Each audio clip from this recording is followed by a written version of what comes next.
Well, it's interesting the subject matter. We're looking at Obadiah today. Obadiah is one chapter, and that's it.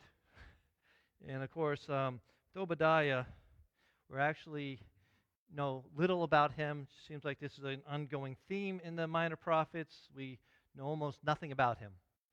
And so, but God used him to come and bring a message to us. And the uh, the interesting thing with it is with Obadiah, something they're facing there is something we can relate to, and it's always amazing how God, the issues just transcend time. And as we're looking at Obadiah, the question we start asking is, why is it we like to be upset and angry? I'll take the Bible too. Why is it that we'll choose to hold on to anger and resentment? Even when someone wrongs us, why is it we choose to consider to be bitter and upset? Because it accomplishes nothing that is productive, but yet accomplishes that which is destructive. But yet we'll hold on to it and not let it go. It's in those moments, too, we're either going to choose to learn or not learn.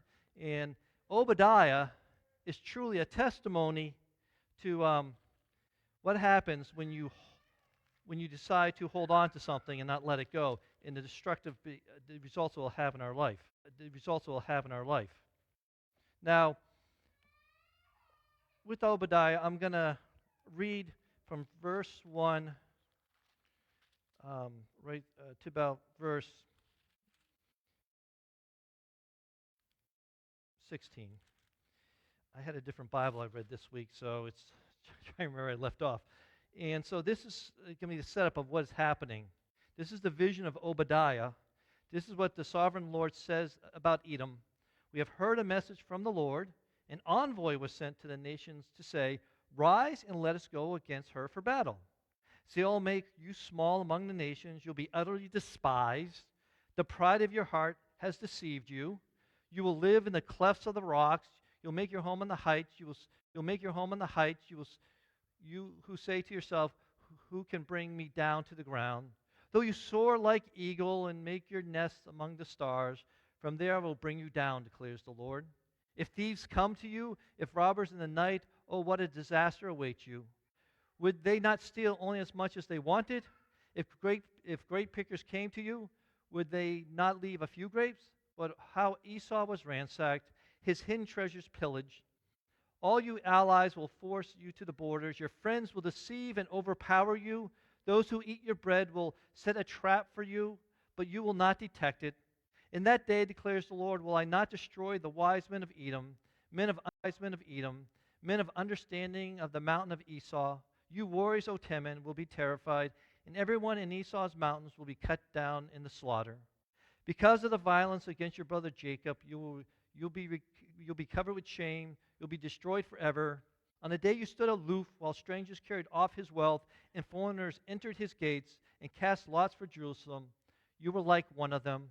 You should not look down on your brother in the day of his misfortune, nor rejoice over the people of Judah in the day of their destruction, nor boast so much in the day of their trouble.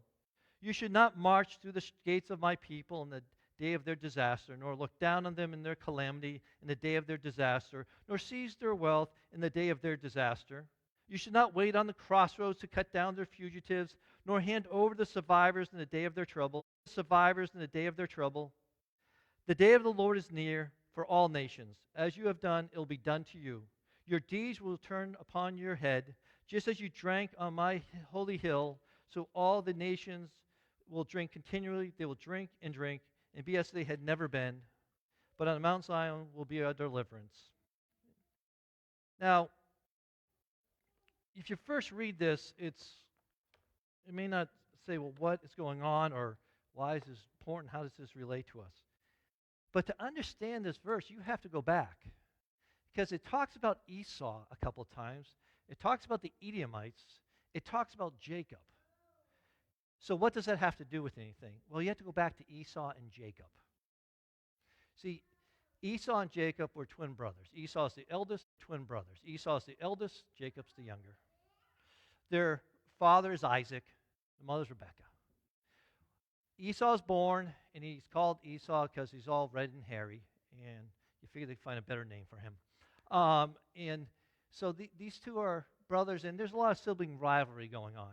And for those you don't know, Esau is the hunter, and Jacob's more the one stays around home. And so one day Esau comes in from his hunting, and he is starving. He needs something to eat. Jacob has made some red stew. And he says it's to Jacob, give me some of the red stew. He says, well, if you sell your birthright to me, I'll give you some red stew. Now, the birthright is a big deal. Basically, big deal. Basically, the eldest son is held in a high place, and he gets about 2/3 of all his father's belongings. And Jacob says, hand that over to me, and I'll give you some red stew. And Esau, not thinking past the moment, hands over the birthright and eats the red stew, which he later says, he despised his birthright from there on. But because of the red stew, actually Esau became known, his name was known as Edom, because of the red stew. We get the Edomites from Esau. Later on, Jacob's name would be changed to Israel.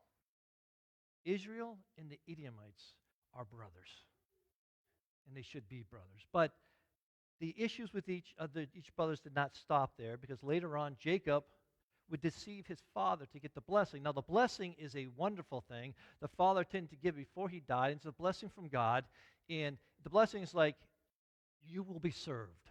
The nations will bow down to you. Rebekah, the mother, finds out that Isaac is coming to the end of his life. He tells Esau, go out, get some game, prepare it, bring it back, we'll eat, and I will give you the blessing. Rebekah tells Jacob, you got to get the blessing away from Esau, not the best mother in the world.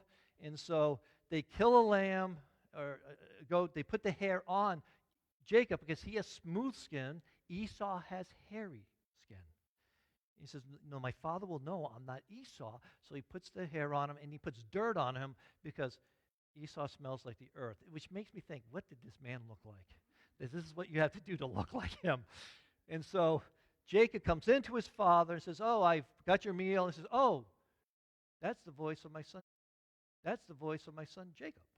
No, it's Esau. Well, come close, because at this point, Isaac is blind. So he comes close and he puts his arm around him to make sure it's Esau. He's feeling for the hair, and he feels this goat hair, and he says, oh, it's my son Esau.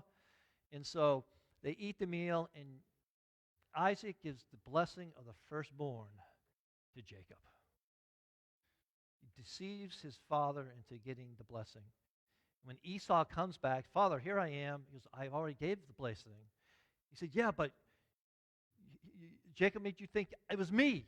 Doesn't matter. He has the blessing.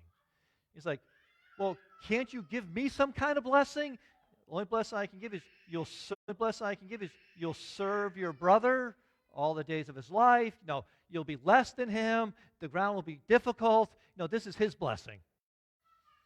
And so Esau becomes irate and wants to kill his brother.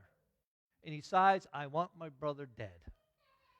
And at this point, Rebekah tells Jacob, you got to get out of town because your brother's going to kill you. And Jacob leaves. He's gone for a long time. Of course, his whole life, he ends up being deceived and so forth. But what happens? Two brothers, one who now hates the other and wants him dead. Eventually, Esau forgives Jacob, but the damage has been done. The Edomites have been growing, and the seed that Esau has planted into this nation is to hate Jacob and Israel. The damage was done. The anger was there. The resentment is there. And now evil comes about. Esau was betrayed. He was deceived. What was right? He handed over something that was his, which was just foolishness. But then the blessing was stolen. He had a right to be angry, from the world's perspective. But God doesn't say we keep hating people that we're angry with. People who deceive us, do bad things to us. We don't keep hating them. We don't carry this anger and resentment, but he carried it, and it affected a whole nation. A whole nation was built out of anger and resentment. And in Obadiah, God has three issues with the Edomites. And the first one is they didn't help their brother. In verses 10 and 11, because of the violence against your brother Jacob, you'll be covered with shame. You'll be destroyed forever. Now, he could say, hold on, we're not the ones attacking Israel. It's the Babylonians that are attacking Israel. We're not doing it. Why are we in trouble? It's not us doing this terrible thing. It's them. We're just standing here.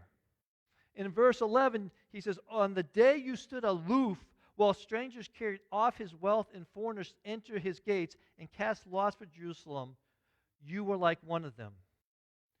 You didn't help your brother. It's the sin of omission. Some reason we think that's not as bad as the sin of commission. But God's saying your sin of omission has caused me to want to strike you down. It's your brother. You're supposed to stand there. When you can help, you help. But you didn't help. God says, when you come to trouble, you help your brothers and sisters. You don't sit on the sideline and watch. And that's what they did. Matter of fact, in Numbers, second half of Numbers 32:23, it says that your sins will find you out. And people like to quote that our sins will find us out. But what that verse has to do is, this is Moses. What has happened is the Israelites have 12 tribes. 10 of them have set up camp on the west side of the Jordan. 2 want to set up on the east side of the Jordan. They go to Moses and said, can we set up on the east side of Jordan? And Moses says, yes, you can, but you are one. You're part of the 12. So if your brothers call for aid, you give your brother aid. It's not because you're on the east side, you now ignore your brothers on the west side. For if you do, your sins will find you out. And so Moses sets this up where we do not ignore our brothers, even though we may have some distance between us, for they are your brothers. And when they need help, you are there to help them. And he laid that out for them. Even in James 4:17, it goes even deeper. If anyone then knows the good they ought to do and doesn't do it, it is sin for them. The sin of omission is harsh. It is sin. And God doesn't like it. And so now there's something else for us to do. And God says always comes back to, if you can see your brother and sister like I see your brother and sister, you would be there for them no matter what they've done. You're called to love them. One pastor I listened to, he says, love your neighbor as yourself. He says, I don't know if we get too good at the loving ourselves until we really understand how to love our neighbor. That we see him in the eyes of God. Or what they've done and love them as our Savior loves them. And so God has the fact that they didn't help their brothers against them. Then he tells them, they rejoiced over Israel's destruction. You should not look down on your brother in the day of his misfortune, nor rejoice over the people of Judah in the day of their destruction, nor boast so much in the day of their trouble. They sat on the sidelines cheering as Israel's being destroyed. They're cheering now. The sins are getting worse. And God's like, we don't cheer when our enemy, we see someone's enemy does poorly. When our brother and sisters are doing poorly, we don't cheer. If we get hurt by someone, people say, oh, it's karma. And God's like, I don't do karma. Something happens. You don't rejoice in their pain. You don't rejoice. I don't care what they've done to you. You do not rejoice in their suffering. And the Edomites, Esau's nation is cheering against his brother in their nation, Israel. Because of pain that has happened. And God is not happy. You don't do that. He says something comes to your mind. Even we have someone in our life, and they've been bad to us, something bad happens, and if we smile, God is like, what is wrong with you? That you would smile at that. Proverbs 24:17-18 said, do not rejoice when your enemy falls. First, he's talking about brothers and sisters. Now we go to our enemy falls. And let not your heart be glad when he stumbles, lest the Lord see it and he be displeased and turn away his anger from him. His anger from him. So we can't even be pleased when it's an enemy. God's like, no, we don't take pleasure in that. Even with Job, when Job was going through his terrible time, and he's trying to see if there's sin in his life, one thing he looked at was, did I rejoice when someone stumbled and fell? Job actually took time to reflect if he did that, because maybe this hardship I'm going through is because I rejoiced. This is how serious it was for Job. He looked at that and realized he had not. And he was correlating, if I'm suffering, one of the reasons maybe me, that God's doing this because of me and my sin. And so he went through his sins to see if there was anything there that was causing it.